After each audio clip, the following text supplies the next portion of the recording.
Yang kedua, saya juga tertarik mengenai P3K ini. Bagi saya sesuatu yang harus kita selesaikan karena rapat ini sudah sejak 4 tahun yang lalu dan Pak Presiden sebelumnya, Pak Jokowi juga sudah mengatakan Desember harus selesai. 6. Komisi 2 DPR RI mendorong Kementerian Pan-RB dan BKN segera menyelesaikan penataan tenaga non-ASN paling lambat Desember 2024 sebagaimana amanat pasal 66 Undang-Undang Nomor 20 Tahun 2024 tentang ASN agar para tenaga honorer dapat memiliki kepastian status kepegawaian menjadi ASN. Salam sejahtera bagi kita sekalian. Assalamualaikum warahmatullahi wabarakatuh. Beberapa hari yang lalu, Komisi 2 DPR RI dengan Menpan RB yang baru dan Kepala BKN melakukan rapat dengar pendapat. Di dalam rapat tersebut banyak yang harus kita simak, banyak yang harus kita dengarkan terkait dengan penyelesaian tenaga non-ASN. Mereka berkeinginan agar semua non-ASN diangkat jadi ASN 2024. Seperti apa jalannya rapat tersebut? Agar kita bisa memahami bagaimana konsep Menpan yang baru Rini Udiantini tentang penyelesaian tenaga honorer, mari kita simak presentase dari Menpan yang baru tentang tenaga honorer. Selanjutnya yang terakhir ini yang mungkin menjadi tindak lanjut atau lanjutan dari yang kita lakukan pada periode sebelumnya, yaitu penataan tenaga non-ASN, karena Undang-Undang Nomor 20 sudah mengamanatkan pada akhir Desember penataan non-ASN ini akan perlu segera diselesaikan. Penataan ASN ini tentunya sebagaimana Undang-Undang Nomor 20 merupakan amanat daripada Undang-Undang Nomor 20 Tahun 2023. Kemudian untuk memenuhi P3K sesuai dengan kebutuhan instansinya, kemudian juga untuk memperjelas status kepegawaian dari tenaga non-ASN, kemudian ada pemetaan dan identifikasi tenaga non-ASN dan mendorong tenaga non-ASN untuk mendaftar dan mengikuti seleksi P3K untuk tahun 2024 serta dilakukan pengangkatan tenaga non-ASN tahun 2024. Mungkin ini juga kami melanjutkan program yang lama yang harus kita selesaikan. Mungkin Pak Mardhani masih ingat mungkin ya Pak Mardhani, kaitannya kita punya guiding principle bahwa arahan pada saat itu adalah kita menghindari PHK massal dengan tidak mengurangi pendapatan saat ini, kemudian juga menghindari pembengkakan anggaran serta sesuai dengan regulasi yang ada. Selanjutnya Bapak dan Ibu sekalian, saat ini tahun 2024 pemerintah telah menetapkan kebutuhan CASN sebanyak 2,3 juta. Dari jumlah tersebut baik instansi pemerintah dan pusat telah mengusulkan sebanyak 1.289.824 instansi, dan tindak lanjutnya Kementerian Menpan tentu saja akan berkoordinasi dengan BKN dan nanti kita akan seleksi tenaga non-ASN ini tentunya akan kita upayakan selesai pada tahun ini, dan seleksi PPK untuk tahun 2024 untuk penataan tenaga non-ASN nanti akan terdapat mekanisme dan prioritas serta kriteria untuk pelamarnya. Jadi formasi ini Bapak dan Ibu ini 100% untuk tenaga non-ASN. Jadi untuk P3K ini memang diperuntukkan untuk tenaga non-ASN. Jadi ini sesuai hasil kesepakatan dengan Komisi 2 adalah yang berdasarkan data di BKN. Saat ini seleksi P3K sudah berlangsung Bapak dan Ibu sekalian, dan sudah sampai pada seleksi administrasi. Itu kira-kira ada 3 hal yang Bapak dan Ibu sekalian program-program 100 hari yang harus kami lakukan, utamanya memang yang sudah kami sampaikan komitmen untuk diselesaikan di akhir tahun, terutama penyelesaian tenaga non-ASN dan juga penyelesaian bagaimana mekanisme organisasi untuk kementerian dan lembaga, karena semuanya menunggu organisasi kementerian yang baru semuanya menunggu, dan kita terus bergerak terus bersama-sama Menteri Sekretaris Negara dan Menteri Menteri Keuangan untuk dan Menteri Bappenas untuk penyelesaian terhadap organisasi dari kementerian lembaga. Terima kasih Ibu Menteri PAN dan Reformasi Birokrasi. Kita sudah mendengarkan, nanti para pimpinan dan anggota silahkan mencatat. Ada waktu untuk kita melakukan pendalaman. Dari penjelasan Menpan yang baru, Rini Widiantini, ada dua yang menarik. Pertama, bahwa penyelesaian non-ASN masuk dalam program kerja 100 hari Menpan RB. Ini berarti bahwa keseriusan Menpan RB untuk menyelesaikan tenaga non-ASN ini menjadi P3K sudah menjadi program prioritas.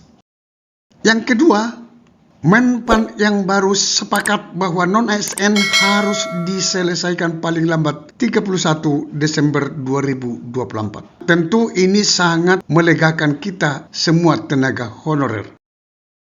Sekarang kita mendengarkan dulu penjelasan PLT Kepala BKN, Bapak Haryomo Diputranto, saat RDP Komisi 2 DPR RI di gedung DPR RI Senayan, Jakarta pada tanggal 28 Oktober 2024. Selanjutnya kami persilahkan kepada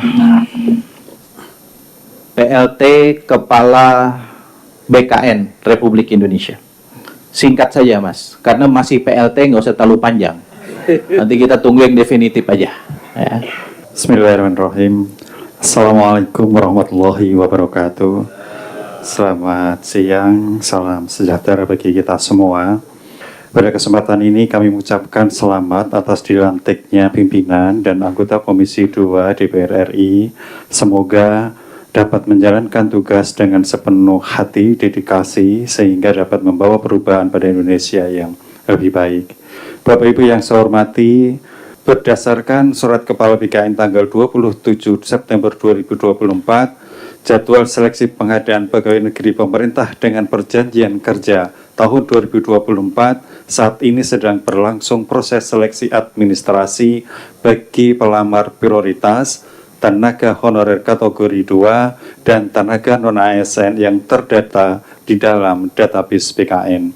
Progres pendaftaran seleksi P3K sampai dengan 25 Oktober 2024 untuk pelamar guru jumlahnya 251.640. Kemudian untuk P3K teknis yang mendaftar 996.080. Kemudian untuk pelamar P3K tenaga kesehatan sebanyak 92.066 orang.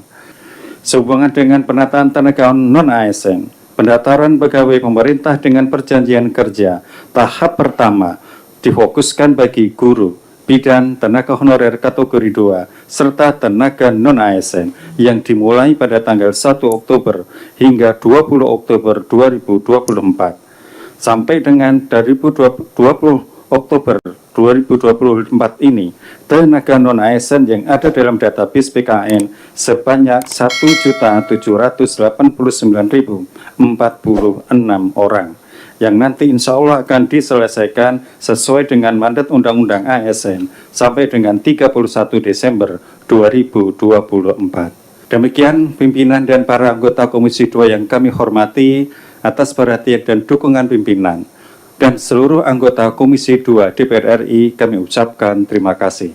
Saya akhiri bila taufik wa hidayah. Wassalamualaikum warahmatullahi wabarakatuh. Dari penjelasan PLT Kepala BKN, ada dua yang menarik bagi kita tenaga honorer. Yang pertama adalah Kepala BKN sudah mempresentasikan progres pendaftaran seleksi P3K bagi pelamar prioritas dan tenaga non-ASN. Keseluruhan total pendaftar adalah 1.339.786. Di sini ada grafiknya, yang mendaftar, sudah submit, yang memenuhi syarat dan tidak memenuhi syarat. Untuk guru, untuk tenaga teknis, dan untuk nakes. Angka-angkanya sudah dipaparkan Kepala BKN. Hal yang menarik yang kedua, teman-teman, Kepala BKN memaparkan bahwa ada 408.181 orang tenaga non-ASN yang belum submit di SSCASN. Ini adalah merupakan problem bagi tenaga honorer, problem juga bagi pemerintah. Apa yang harus dilakukan oleh Kepala BKN? Ini yang menarik.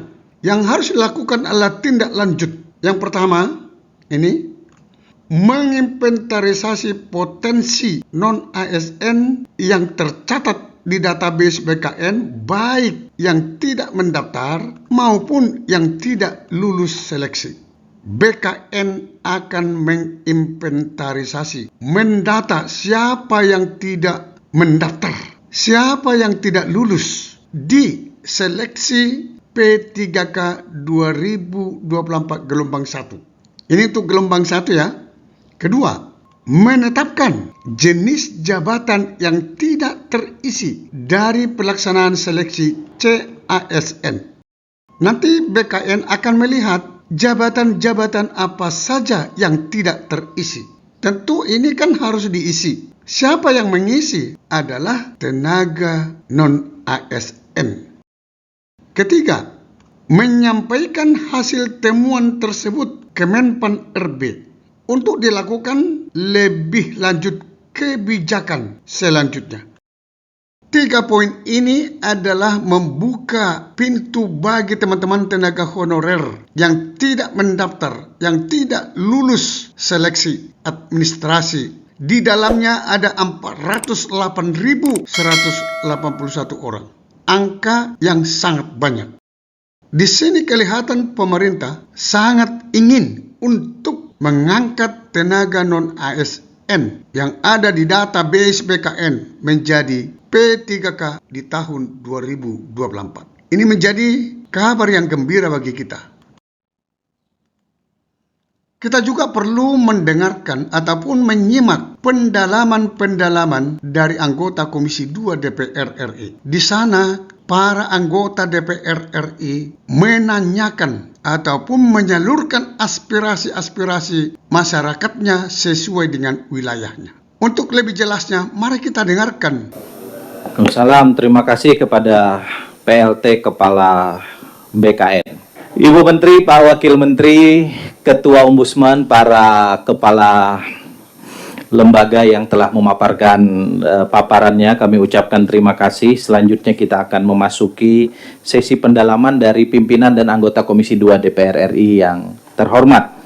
Kepala BKN, nah ini titipan dari dapil saya Pak, yang lagi ramai soal hilangnya 426 data nakes di Kabupaten Muna pada saat ingin mengakses link tesnya P3K tahun 2024. Mungkin beberapa minggu yang lalu ini sangat ramai di dapil saya di dapil saya Pak, mohon diatensi.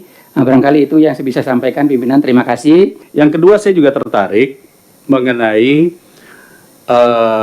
P3K ini. Bagi saya sesuatu yang harus kita selesaikan karena rapat ini sudah sejak 4 tahun yang lalu. Dan Pak Presiden sebelumnya, Pak Jokowi juga sudah mengatakan Desember harus selesai. Kalau tidak salah ya, di Komisi 2 juga sudah mengatakan demikian ya, bahwa Pak Yunimart bilang Desember akhir harus selesai. Sementara kita masih ada lihat 200.000 P3K honorer yang guru, yang mana tadi kalau saya perhatikan datanya 90 sekian ribu yang lolos, sisanya 100 sekian belum lolos. Nah, catatannya adalah yang nggak lolos ini bagaimana nasibnya?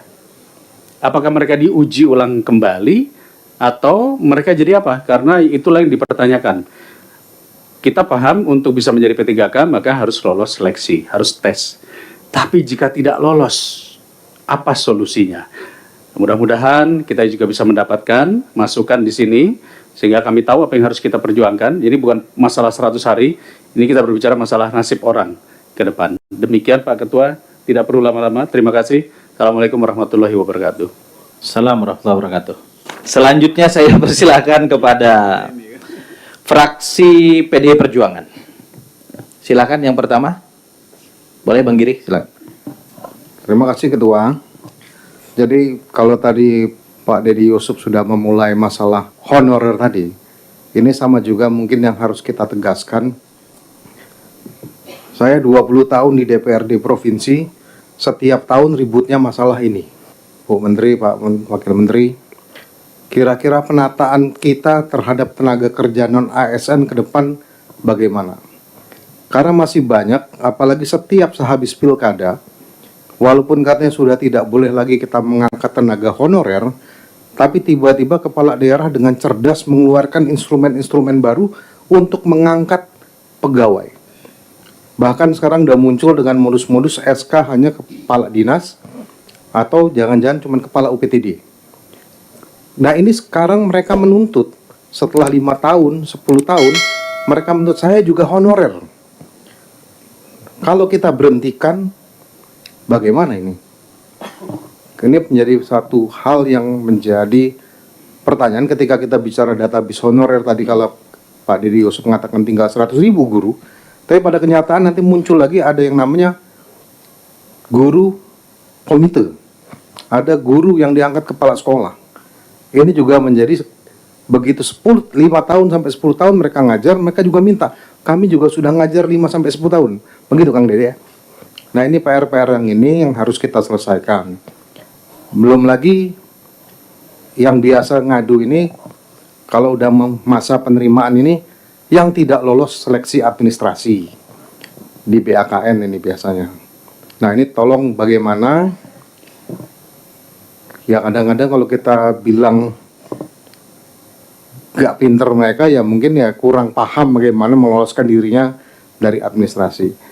Jadi hal-hal ini yang mungkin harus kita sikapi ke depan, kebijakannya seperti apa. Sebab kalau kita biarkan terus nanti, besok habis pilkada ini, di awal tahun 2025 muncul lagi nanti instrumen-instrumen baru, Bu Menteri, Pak Wamen, kepala daerah ngangkat orang lagi. Tiba-tiba gajinya muncul dengan nomenklatur yang aneh-aneh. Kadang-kadang dibebankan ke proyek, kadang-kadang dibebankan pada satuan kerja yang nggak jelas. Nah ini emang ahli-ahli menyembunyikan anggarannya. Ya, mungkin ombudsman juga di sini punya peran untuk mengingatkan para kepala daerah di daerah agar mereka jangan melakukan ini. Karena kalau tidak sama-sama ini, nanti setelah 5 tahun kepala daerah yang selesai, atau 2 periode jadi kepala daerah, jadi beban kita lagi. Sedangkan mereka saja di kabupaten kota ini ketika P3K disetujui, diberikan kuota, dan ketika dikatakan bahwa gajinya dikembalikan pada APBD kabupaten kota, itu juga jadi masalah. Kemarin di kampung saya, Pak Wamen, itu 2.000 orang diangkat sebagai P3K. Begitu dibayar, habis anggaran 200 miliar setahun. Untung aja Kabupaten Muara Enim itu kaya raya, kalau enggak, bangkrut sudah kabupaten itu. Nah ini kejadian juga di Kabupaten Banyuasin. Begitu dia ngangkat 1.200 P3K, sekarang APBD-nya tertekan habis untuk bayar gaji pegawai. Nah ini mungkin jadi PR kita semua, penataan tenaga kerja non-ASN ke depan. Di satu sisi memberikan kepastian kepada mereka yang sudah bekerja untuk pemerintahan. Yang kedua, bagaimana juga solusinya agar keuangan negara juga tidak menjadi masalah ke depan. Ya mungkin ini yang ingin saya tanyakan. Terima kasih. Terima kasih Pak Giri dari fraksi PDI Perjuangan. Selanjutnya dari fraksi Partai Keadilan Sejahtera. Silakan Pak Rahmat. Terima kasih pimpinan. Pertama saya ucapkan terima kasih kepada Kapoksi yang sudah memberikan amanah kepada saya untuk menyampaikan hal-hal catatan strategis terkait dengan rapat perdana kita pada hari ini. Yang sama-sama kita hormati Ibu Menteri, Pak Wamen, dan kepala lembaga yang hadir pada hari ini. Kita tidak akan banyak mengomentari terkait dengan beberapa lembaga dan yang diundang pada hari ini, tetapi kita fokus terhadap Menpan RB dan BKN mungkin. Bapak Ibu yang berbahagia, terutama Bapak Ibu Menteri yang kami hormati, Undang-Undang 20 tahun 2023 terkait dengan ASN ini memberikan angin segar kepada beberapa pegawai non-ASN ya. Akan tetapi di sisi lain ini ada sebuah kesedihan Bu Menteri, khusus di Sumatera Barat. Di Sumatera Barat, terutama di dapil saya kebetulan,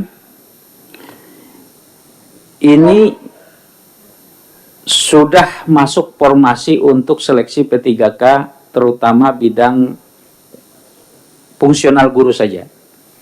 Dan mereka sudah menanti akhir tahun ini, karena ini adalah amanah undang-undang, harus diselesaikan terkait dengan status ini, dan guru-guru ini sudah menanti takdir dan insya Allah mereka punya optimisme.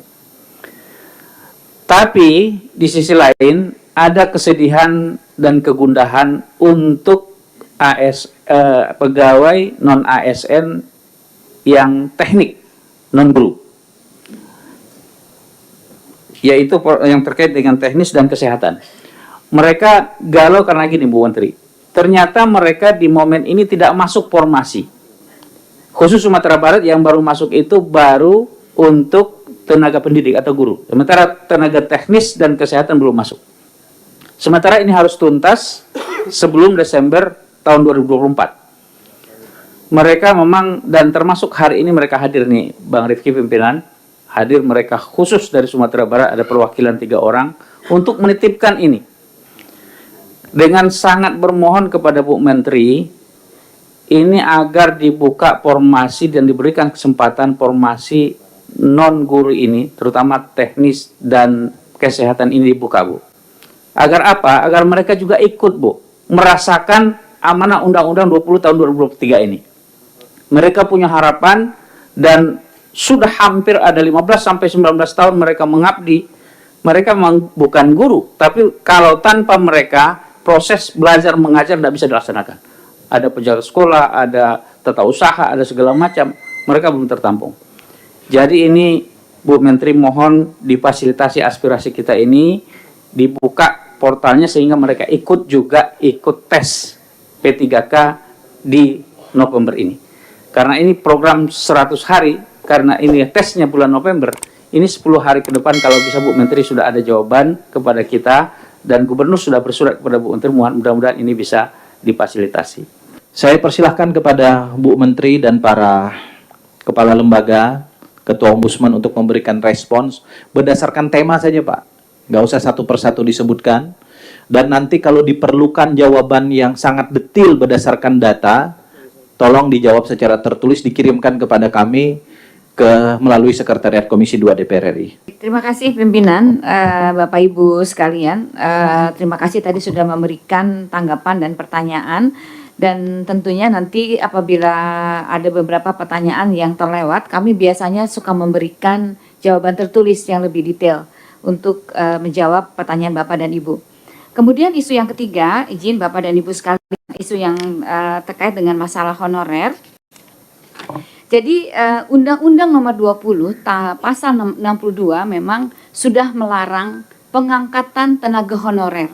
Jadi saya terima kasih Pak Zul bahwa kita memang tidak boleh lagi para pimpinan daerah tidak boleh lagi mengangkat tenaga honorer sesuai dengan Undang-Undang Nomor 20. Dan kita diperintahkan untuk menyelesaikan tenaga honorer tahun 2024 ini, dan sudah kita data berdasarkan data yang masuk dari seluruh kementerian, lembaga, dan pemerintah daerah. Dan data itu sudah didata oleh BKN dan sudah selesai sejak bulan apa Pak? Lupa. 31 Desember 2022 sudah selesai pendataan tersebut begitu. Nah, kita juga sudah membuka formasi yang kita berikan kepada seluruh, kita buka untuk seluruh kementerian, lembaga, dan pemerintah daerah. Jadi kami tidak bisa membuka formasi tanpa usulan dari instansi yang bersangkutan. Begitu, jadi itu sudah kita, dan pengusulan itu juga harus disesuaikan dengan data yang disampaikan kepada BKN. Jadi mudah-mudahan nanti bisa kita selesaikan, dan kita sudah menyusun juga mekanisme bagaimana penyelesaiannya, dan kita sudah mengeluarkan Permenpan nomor 347 sampai 349 tahun 2024 kaitannya dengan kriteria pelamar, kemudian bagaimana mekanismenya sudah kita susun sedemikian rupa, dan sekarang untuk PP3K juga sudah disiapkan sudah seleksi administrasi berdasarkan usulan formasi yang diusulkan. Jadi memang secara peraturan perundang-undangan yang memang kita harus mengikuti kebutuhan daripada instansi pemerintah. Formasi yang kita sediakan sekitar 1,7, tapi yang dimanfaatkan oleh pemerintah daerah baru kurang dari 1,7, hanya sekitar 1 juta. Demikian. Jadi kita tidak bisa mengarang untuk masukkan formasi tersebut. Jadi ini lowongannya, proyeksinya ini sedemikian rupa. Jadi ada beberapa yang memang tidak mengusulkan kepada kami, dan juga ada juga yang mengusulkan melebihi daftar yang ada di BKN. Jadi sesuai dengan kesepakatan antara Menpan RB dengan Komisi 2 beberapa waktu yang lalu, ketika kita menyelesaikan Undang-Undang Nomor 20, itu kita akan menyelesaikan seluruh data non-ASN berdasarkan data dari BKN, sekaligus juga menyelesaikan data data prioritas yang harus diselesaikan, dan mudah-mudahan nanti bisa kita selesaikan pada akhir Desember tahun 2024. Demikian mungkin Mbak Pimpinan 3 isu yang bisa kami sampaikan, dan nanti detail pertanyaan Bapak dan Ibu dapat kami sampaikan, karena banyak yang data dan sebagainya akan kita sampaikan secara rinci di dalam daftar pertanyaan yang saya sampaikan. Terima kasih. Assalamualaikum warahmatullahi wabarakatuh. Assalamualaikum warahmatullahi wabarakatuh. Yang lain dengan tidak mengurangi rasa hormat boleh disampaikan secara tertulis ya? Boleh ya? Ya, cocok. Kita sudah mendengarkan tadi bagaimana mereka memperjuangkan para tenaga honorer tersebut agar bisa menjadi ASN. Di dalam RDP ini ada 10 keputusan yang disepakati oleh Komisi 2 DPR RI dengan Menpan RB BKN. Terkait dengan penyelesaian tenaga non-ASN ada di kesimpulan nomor 6. Kesimpulan nomor 6 itu adalah Komisi 2 DPR RI mendorong Menpan RB dan BKN segera menyelesaikan penataan non-ASN menjadi ASN. Kesepakatan inilah yang sangat dibutuhkan semua kita tenaga honorer, agar seluruhnya tenaga non-ASN itu bisa diangkat menjadi P3K di tahun 2024. Mari kita dengarkan kesimpulan nomor 6. Kita sampai pada kesimpulan. Mana draft kesimpulan? Sudah bisa dimunculkan kesimpulan? Kesimpulan rapat kerja, rapat dengar pendapat Komisi 2 DPR RI dengan Menteri Pendayagunaan Aparatur Negara dan Reformasi Birokrasi, Kepala Badan Kepegawaian Negara, Kepala Lembaga Administrasi Negara, Kepala Arsip Nasional Republik Indonesia, dan Ketua Ombudsman Republik Indonesia, Senin 28 Oktober 2024. 1. Komisi 2 DPR RI meminta Kementerian Pendayagunaan Aparatur Negara dan Reformasi Birokrasi, Kementerian Pan RB, Lembaga Administrasi Negara LAN, Badan Kepegawaian Negara BKN, Arsip Nasional Republik Indonesia ANRI, dan Ombudsman Republik Indonesia ORI untuk segera menyampaikan dokumen Rencana Strategis Renstra 2025-2029 kepada Sekretariat Komisi 2 DPR RI. Dokumen Renstra 2025-2029 ini diharapkan menjadi acuan strategis dalam meningkatkan tata kelola pemerintahan yang lebih baik, upaya menciptakan pelayanan publik yang adaptif dan berorientasi pada kepentingan masyarakat, serta memastikan keselarasan dengan visi Indonesia Maju 2045. Cocok Bapak Ibu sekalian? Setuju ya? 6. Komisi 2 DPR RI mendorong Kementerian Pan RB dan BKN segera menyelesaikan penataan tenaga non-ASN paling lambat Desember 2024 sebagaimana amanat pasal 66 Undang-Undang Nomor 20 Tahun 2024 tentang ASN, agar para tenaga honorer dapat memiliki kepastian status kepegawaian menjadi ASN. Setuju ya? Setuju. Sampai ketemu pada video berikutnya di channel ini. Jangan lupa dukung terus channel ini dengan cara klik subscribe, like, dan loncengnya. Semoga bermanfaat. Wassalamualaikum warahmatullahi wabarakatuh. Shalom.